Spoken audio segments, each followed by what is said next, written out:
Maithili express की शानदार प्रस्तुति।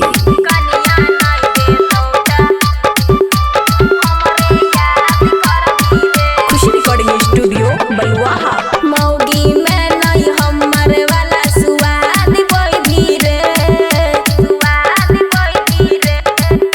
मौगी में नहीं हमर वाला सुआद कोई भी रे। जब कनिया नहीं दे तो हमरे याद कर भी रे। जब कनिया नहीं दे तो हमरे याद कर भी रे। डीजे सुमित सतीश रईमा।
स्टूडियो बलुआहा।